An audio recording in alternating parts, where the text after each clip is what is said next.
Hey guys, on this Technology Tuesday, we're going to have a bit of fun talking about the future technologies of motocross bike, and that will include some pretty wild stuff such as AI and augmented reality. So buckle up folks, this is going to be slightly wild. And before I get into it, I want to say that I don't personally think it will make the sport better with all these technologies, because it will enhance the skill of the riders to a point where it's more the technology that will do the job of riding than the actual rider. You can tell me what you think in the comments. But with that out of the way, let's get started. So the first technology that I predict will be introduced will be AI assisted launch control on the bikes, okay? And what that will do is it will use a type of accelerometer to measure the angle of the bike during the acceleration of the race start, so that it will exactly control that the front wheel will just be wheeling and hovering about 10 centimeters above the ground during the whole race start. So you just slam the throttle and hold it open, and then the bike will automatically deliver exactly the right amount of horsepower to keep that front wheel in the perfect position and keep optimal drive, okay? And not enough with that, there's more to it. There will also be a reaction assistant. So this will be a camera that could be located on the front fender or the handlebars that will actually use AI to use object detection technology to look or help you look at the race start gate, because one of the weak points of the rider is his reaction time. You know, a racer has a reaction time of maybe a few tenths of a second. So when the gate drops, immediately as it starts to move, the camera will detect this and it will automatically deliver the throttle already before the rider. He knows the gate has started to move because of the biological delay in reaction time. The bike will already start to ride. So if there's some of these riders that have this technology, it will be an extreme advantage, okay? Because they can get it in front of all the riders, because they are not able to copy the reaction time and this precision of these technologies, okay? So that was the first technology, AI assisted launch control.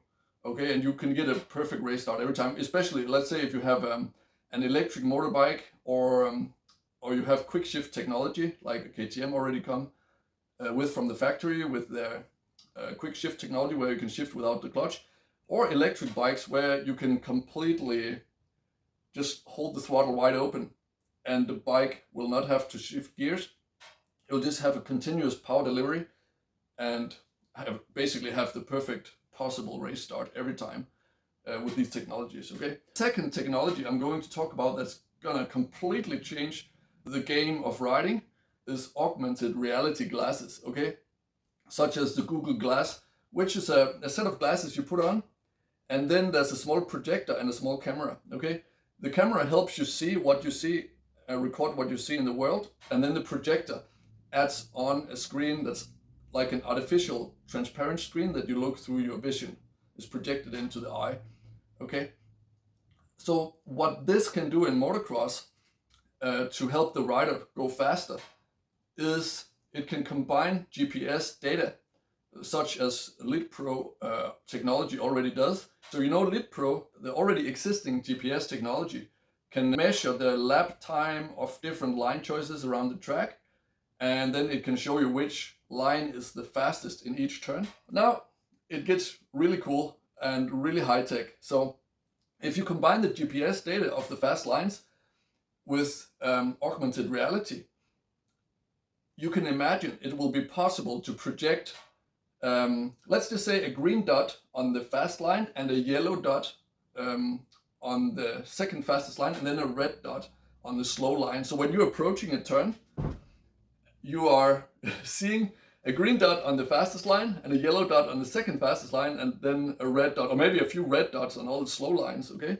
Then the AI would help calculate also as the track deteriorates and the lines change, you know, when hundreds of riders go through the same line every time, the bumps get bigger, and then suddenly the fast line will be the second fastest line, and the AI would be able to gather enough data about this to quickly predict when is it quicker to shift to another line on the track, right? There's even more to it. If there's a camera recording your eye movements, you could also collect data on where the riders look. So you could, for example, have data on how Ken Roxon, he looks at the track, or Jed Lawrence. You could actually record where exactly their eyes go and look on the track, look where they look in the turns. And then you could record that data and transfer this data to another rider. So that, for example, you could download the data of Jed Lawrence eye movements, and then when you want to do your own training, the augmented reality program could show you a dot all the time, like a green dot on your vision, where Jed Lawrence, he would look at this particular part of the track based on AI studying Jed Lawrence's eye work. So this is pretty advanced, and this could be kind of fun to try, I would say. This is one of the few things that I think would be fun to try. Whereas most of these technologies, I just think they are unfair, or they don't reward the riders for their own skills. They just reward the riders for how much technology they have at their disposal, basically. Anyways, let me know what you think in the comments about that. The next thing I'm going to talk about is brake assistance. So there could also be a technology developed pretty easily that could just assist you braking. So basically what you have to do is to just, every time you come to a turn, you will just squeeze the brakes, and they will automatically calculate how much exact braking would be optimal. Okay, I'll help you adjust the amount of braking so you don't over brake or under brake. Okay, it could even help you time the braking, like when you're going to start to actually brake. So that could be an assistance for that as well. There could also be some audio or visuals that could help the riders know when it's the right time to hit the brakes, because just 1/10 of a second or 2/10 of a second later braking will improve your lap time, right? Just like you know from MotoGP and Formula 1. The main characteristic of the top riders is they hit the brakes later before the entrance of the turn, right? The fourth and last technology I'm going to talk about, also before I get into how this could maybe be used for cheating in racing in the future, I'll also talk about that, which I don't, of course, think is a good thing. I think it's a bad thing. But now to the fourth thing, and that is NeuraLink. As you maybe know, Elon Musk's company, NeuraLink, they are working on creating an interface, basically like a plug, like a matrix, a plug in the head, where you create an electric connection to every neuron in the brain, or a brain center, or localized part of the brain. Basically, his ambition for this is to connect every neuron in the brain to a wire to help read and control brain function and create an interface between AI and human thought and the human's mind, basically. I think this is a pretty scary development. But on another note, I would say that I would rather have Elon Musk being in control of this technology than, for example, some of the guys at the WEF that are actually talking openly about they want to make transhumanism, which is basically humans becoming part machine and becoming modified and stuff like that. I don't think is a bit too much technology for me. But anyway, I have to talk about NeuraLink because it is something that's in the works. And Elon Musk's publicly stated reason for developing NeuraLink is it can help people that are injured and cannot move their legs, for example. It can help reconnect neurological connections from the brain to whatever, like arms or legs that they cannot move because of the injuries or handicaps or whatever happened to them. Okay, so this would be a good thing, right? If you have people that has been in a war and got injured and sit in a wheelchair, maybe they could be able to walk again, right? Now, why do I talk about this in relation to motocross? Well, if you could use this technology to both read from the brain activity of all your body movements, you could record the body movement patterns and basically the riding technique of top riders. If they had NeuraLink, it can also be like a digital, wireless connection, by the way, from the brain to a computer that you decide to connect to your brain. If you could record basically their riding technique and all the muscle activities from their riding, you could download this data and you could inject this data into another person that is a lower level rider, and you could elevate this rider's level of riding skill by injecting muscle movements from a top rider via this interface into their riding technique. So you could basically like run a program that would just completely improve your riding technique. I think this would be an unfair advantage, and it would not make riding as fun, because it would be like you wouldn't experience all the steps of progression. You know, one of the fun things about being a motocross rider, and one of the rewarding things about being a motocross rider, is you have to experience the joy of progressing through each step of learning each skill. If you could just go from 0 to hero with one click of a button, then you would miss the whole journey of becoming a good rider. It's a fun journey, man. So being a lower level rider is actually good in the sense that you have a long journey ahead of you where there's a lot of victories on the way that is rewarding and fun to experience. You know, so that's my point of view.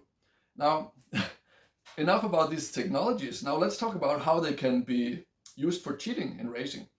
I'll use an example where, if you imagine the technical inspection team that is supposed to check each motorcycle before they go into a race and see if there's any cheating technologies on the bike, like for example a 300cc cylinder on a 250cc bike. That's a classic cheating strategy, right?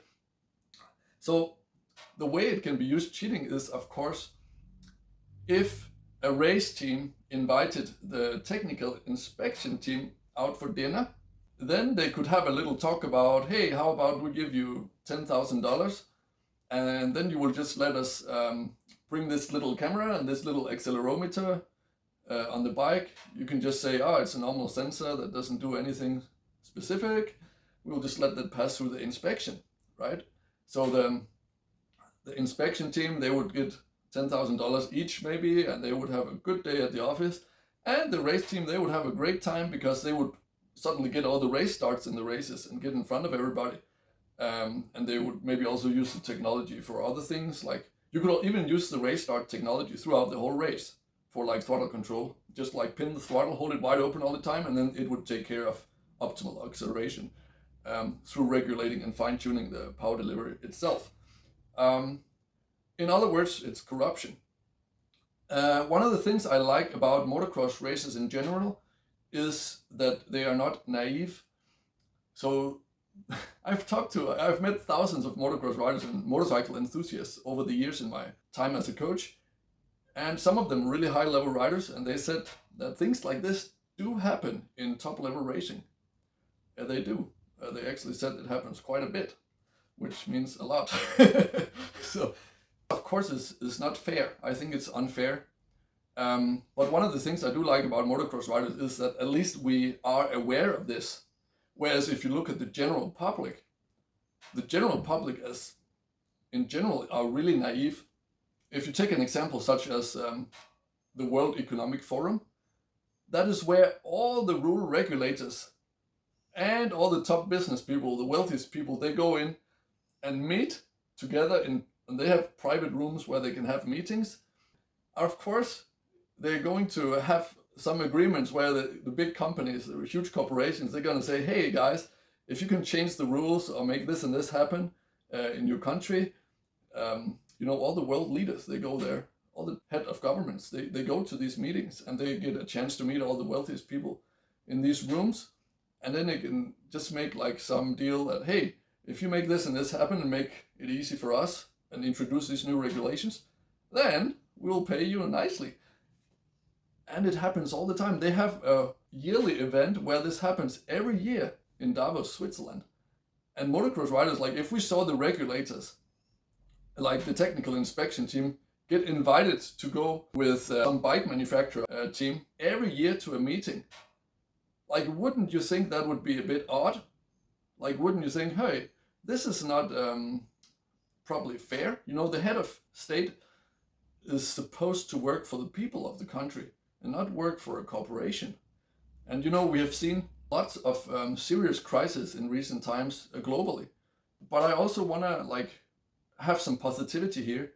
I want to mention some really good people that are working in government for the better of the people and to bring out more truth and justice in the world.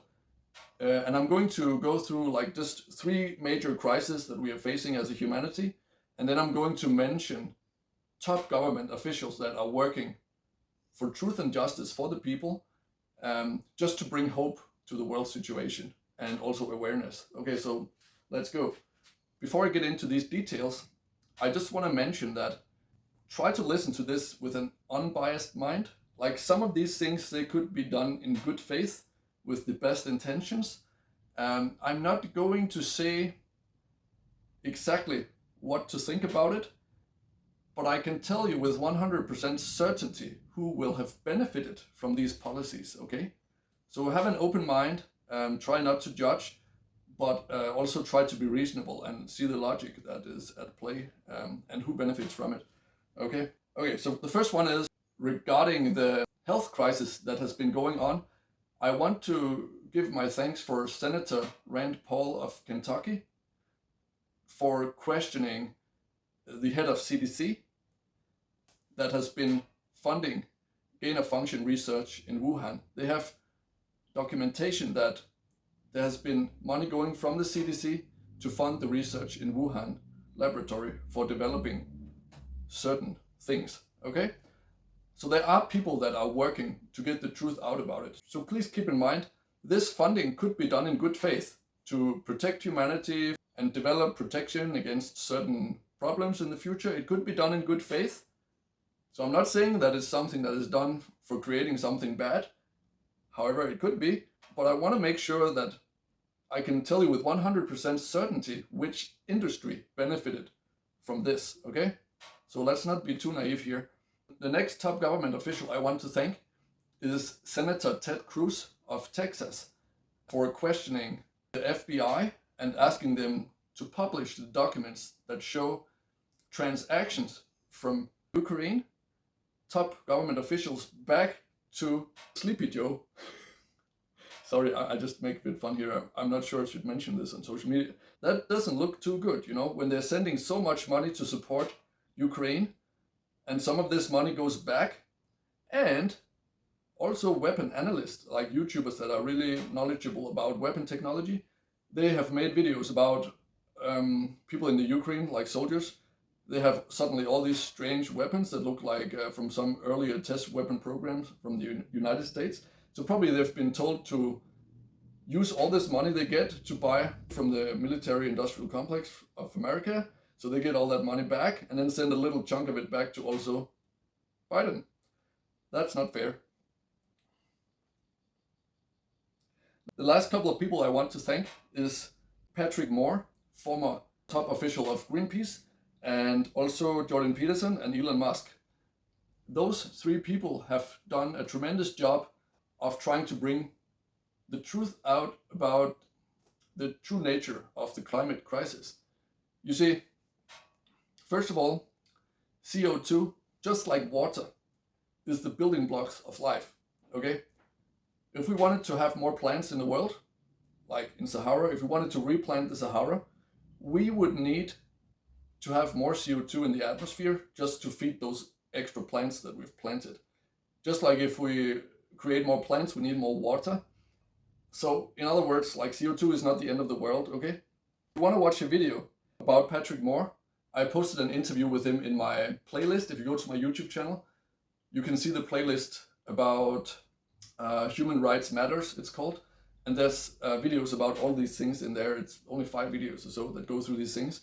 But one of them is an interview with Patrick Moore that says that he lost the interest in serving Greenpeace when it became a political weapon. And the climate crisis is not anymore about environment, but it's about using it as a tool to enforce control. And ironically, Elon Musk, who is producing electric vehicles and green energy, he is totally against the ESG score that is introduced, which is a rating for companies for their environmental, so ESG stands for environmental, social and governance rating. And he makes fun and says that the S should stand for satanic because of how mean it is and how it is used in a manipulative way to basically punish the competition and manipulate the markets. But it's also like The S specifically is about social justice, and it's being completely abused, and is basically the driving force to make an example. This new campaign they're trying to promote for children to want sex change surgery. That is a really good example of how extreme these ESG measures are, and all this like social acceptance and social justice media campaigns that are being run are absolutely nuts. And it's the same with the CO2. In case you didn't know it, I want to also say that climate change is man-made to some degree, but there are also natural fluctuations in climate. As you can see, I'll put a graph here on the screen. Through millions of years, it has been fluctuating, and it's natural in any advanced system and an organism. There is fluctuations going on. I think by now it's also public knowledge that Dubai, for example, have their own cloud seeding and weather manipulation program simply because it's so hot down there and they have the money to do it. So why not? And in the US, I've heard from a college professor from Illinois that there are up to 80 weather modification programs ongoing at the moment. So it should be possible to save the situation using these modern tools. Okay, just like in your blood, if you just get out of the sofa, you will have an increase in CO2. There's a fluctuation. It'll get rebalanced. Just like when there's more CO2 in the air, the plants grow better and they absorb more CO2. So there's a feedback adjustment mechanism in place as well in nature. Okay, so it's not the end of the world. And what Jordan Peterson is doing for getting the truth out is a huge big deal. It's maybe the most important thing in modern history. Now we're transitioning from human intelligence to AI. There's a lot of restructuring going on at the moment in the world. And to ensure that this humanity is going to have a bright future in this process, where it's like all the influential people, they're working already on redistributing the power in society. And they're using all these tools like ESG, and probably also they're going to introduce social credit score and individual carbon footprint to force citizens to live in a certain way. Now, that is all done by the WEF people. Basically, I call it the World Corruption Forum, where all these agendas are put in place to benefit the super rich, small group of people. Where Jordan Peterson's work is all about building a bright future that is going to benefit the general public instead of just a small handful of super rich and powerful individuals. So that is going to be in London this year in October, November. And I'm really, really positive for the future after this has been introduced, because that is going to be a counterbalance and a bright, more correct vision of the future, opposed to the WEF's dystopian and dark vision of the future. This video of technology for Technology Tuesday turned out to be a bit longer than I planned. So if you've watched it to the end, thank you so much, and sorry for taking your time, but it's such an important topic. So I felt like I had to do this video. Anyways, thank you for watching. Give it a like. Make sure to share this video if you think it's important. But in any case, thank you for watching and have a good day. To watch the full version of my advanced writing videos and support the development of this channel, click the join button below and become a member. And thereby you will get access to exclusive videos where I go through the most advanced skill levels and also explaining things from a physics standpoint, because I have a background in science and thereby studying physics. So I'm able to explain actual writing technique and the mechanics of writing, also bike setup, in a way that you don't see on many other channels. Also, I share my own step-by-step methods on how I track my own progress and writing technique development. So if you're interested in that, consider becoming a member and clicking the join button. And if you like tropical island holidays, visit fitcamp5.com for my 2-time TripAdvisor award-winning training camp, where we train fitness and action sports together while learning to live a healthy lifestyle and, maybe most importantly, have fun at the same time. And if you're really serious about improving yourself, you should definitely check out my full online courses, where I share step-by-step programs on how I developed my own routines over the last 12 years as a CEO, working in 4 different countries, while being a successful competitive athlete with more than 20 years of experience in fitness and nutrition. Check the link in the description for that. And in any case, thank you so much for watching. Have a great day, be awesome, believe in yourself, and see you on the next one.